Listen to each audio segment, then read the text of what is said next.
Mesdames et messieurs, bonjour, bonsoir, je suis Pef pour LTLT Lakers tout le temps, la chaîne francophone des Lakers. Dans l'émission d'aujourd'hui, on va revenir sur plusieurs dossiers chauds. On va parler de Chris Paul, on va parler de JJ Redick, on va parler de Brook Lopez, on va parler de Walker Kessler, on va parler de Dejounte Murray et on va aussi parler de NBA Draft qui commence dans 2 jours. Lakers tout le temps, c'est tout de suite. Step 1, wake up early, gonna rise with the sun. Step 2, get some good, some food in you. Step 3, think real hard about what you wanna be. Step 4, fuck everybody, just do your thing. Wake up, today's gonna be a good day. Wake up, today's gonna be a good day.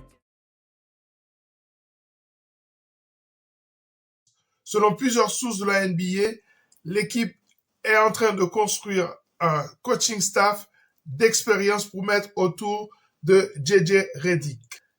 Selon plusieurs sources, dont SI.com, eh bien, on parle de Scott Brooks, ancien coach des Washington Wizards, et on parle aussi de James Borrego. James Borrego, qui, s'il ne trouve pas un poste de head coach, sera peut-être un candidat intéressant pour les Los Angeles Lakers pour assister JJ Redick dans l'organisation de son équipe.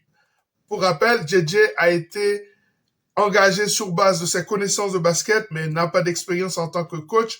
Donc, on parle de plusieurs coachs d'expérience qui pourraient venir l'épauler.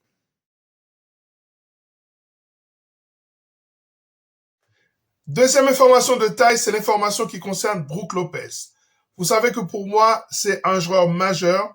C'est l'un des meilleurs pivots qui existent. Il n'est pas dans le gratin, mais il est juste en dessous. Et je pense qu'il serait très intéressant pour les Lakers en tant que stretch 5 et en tant que protecteur de cercle. Et alors donc, selon Real GM, il serait sur le point d'être tradé par les Bucks de Milwaukee. Et alors, dans cette émission, j'ai essayé de voir pour vous quelles sont les possibilités pour pouvoir l'acquérir au sein des Los Angeles Lakers. Et alors, j'ai fait une simulation de trade. Eh bien, je me rends compte que si j'envoie d'un côté Rui Hachimura accompagné de Gabe Vincent, sans doute, si j'accompagne cela de quelques pics de draft, eh bien, je peux obtenir Brook Lopez. Et là, il me dit que mon trade est successful. Ça veut dire que c'est tout à fait valable du point de vue de la NBA. Est-ce que les Lakers le feront? Est-ce que les Bucks ne demanderont pas plus que ça? Eh bien, ça, seul l'avenir nous le dira. Jusqu'ici, il n'y a pas d'information selon laquelle les Lakers seraient intéressés par lui.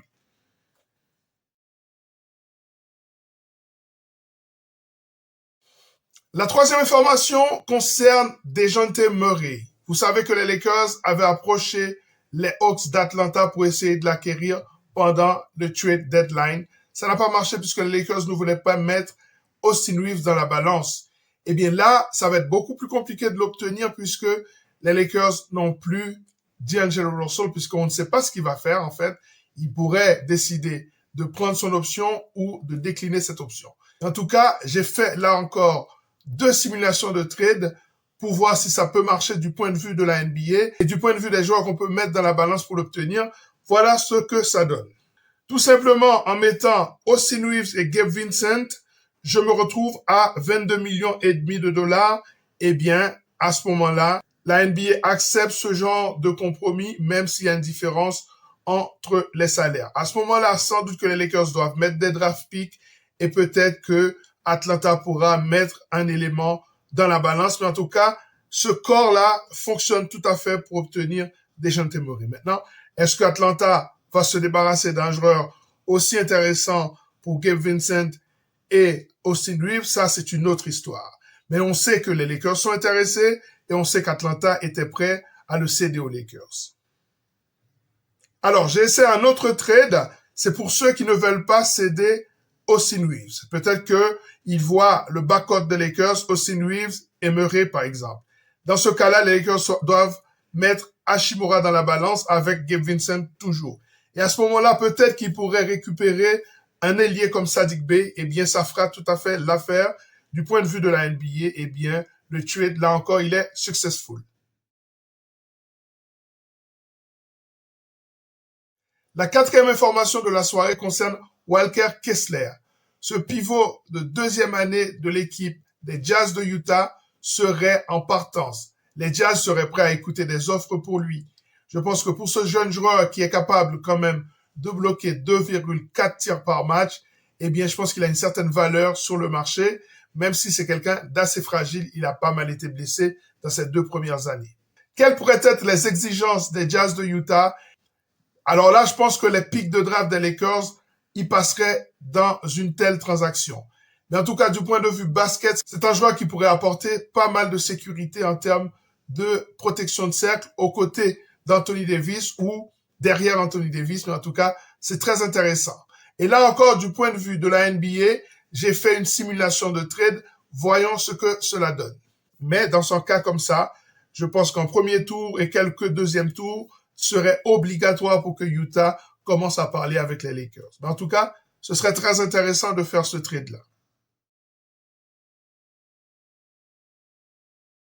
L'avant-dernière information concerne Chris Paul. Chris Paul qui pourrait ne pas être gardé du côté des Warriors de Golden State. Alors, 2 équipes sont intéressées par ses services. On parle bien sûr des Lakers, mais aussi des Los Angeles Clippers. Si vous voulez mon avis, ce sera plutôt Clippers parce que, je vois pas les Lakers lui payer plus que le salaire minimum et je ne vois pas, de son côté, l'accepter. En plus, il a déjà joué pour les Clippers. Il connaît bien la maison. Et enfin, les Clippers ont plus d'argent pour pouvoir lui payer un salaire correct, un mid-level exception par exemple, ce que les Lakers n'ont pas pour lui. Donc, est-ce que il serait intéressant en backup au sein des Lakers? Oui, même s'il a déjà 39 ans. Mais au mid-level exception, je trouve que c'est beaucoup trop cher. S'il accepte de prendre le salaire minimum pour essayer d'aller chercher un titre, je pense que ce sera pas aux Lakers qu'il viendra. Il y a des équipes qui sont beaucoup plus près que les Lakers pour aller chercher le titre. Je pense par exemple à une équipe comme Denver, même les Clippers. Je pense que les Lakers pourraient rêver de Chris Paul, mais encore une fois, ça ne se fera pas.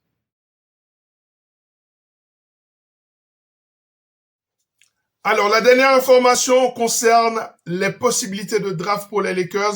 Vous savez que les Lakers possèdent le 17e choix et le 55e choix.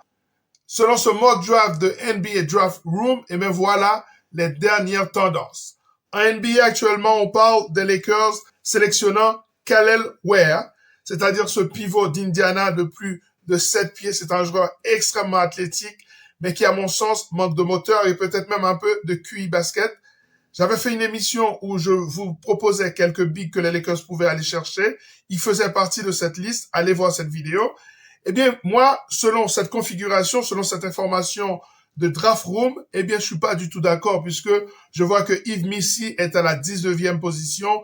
Moi, j'aurais cherché Yves Missi d'abord avant d'aller chercher Kel'el Ware parce que je pense que Yves Missi est beaucoup plus complet. C'est un athlète de malade, c'est un grand protecteur de cercle. C'est un joueur qui, à mon sens, sera beaucoup plus impactant en NBA si tout va bien pour lui, s'il n'est pas blessé et s'il est bien développé. On voit aussi qu'à la 18e place, les Magic pourraient sélectionner Jared McCain. Est-ce que c'est pas plus intéressant d'aller chercher ce joueur sur le poste 2? Je ne sais pas. C'est une question que je me pose comme ça. Mais dites-moi ce que vous pensez de ces choix-là. Alors, à la 55e position, je vois que Draft Room est plutôt sur Melvin Ayinka, qui est un Français, assez athlétique d'après ce que j'ai vu, qui n'est pas excellent au tir extérieur, mais qui est très athlétique. Eh bien, ça correspond un petit peu à ce qu'on pensait que les Lakers pouvaient aller chercher, c'est-à-dire un peu plus de force à l'intérieur de la raquette avec une protection de cercle, avec un pivot qui pourrait prendre la place d'Anthony Davis à l'avenir, et puis apporter plus de qualité athlétique sur le périmètre. Donc, pour rappel, la draft, c'est dans 2 jours. Il va falloir suivre attentivement ce que font les Lakers. Le pick numéro 17 sera pris le 26, c'est-à-dire mercredi. Le pick numéro 55 sera choisi le jour d'après. Alors, ce qui est important, c'est que pendant cette période, il va y avoir beaucoup de transactions. On reste connecté. Voilà, ça est terminé pour cette émission-ci, mais nous reviendrons bientôt, puisqu'il faut continuer à suivre l'actualité de cette équipe qui est en train de construire son coaching staff, qui travaille sur sa draft, qui réfléchit sur son roster. À très bientôt sur Lakers tout le temps, la chaîne francophone des Lakers, pour une nouvelle émission consacrée à cette franchise mythique. À très bientôt. Ciao.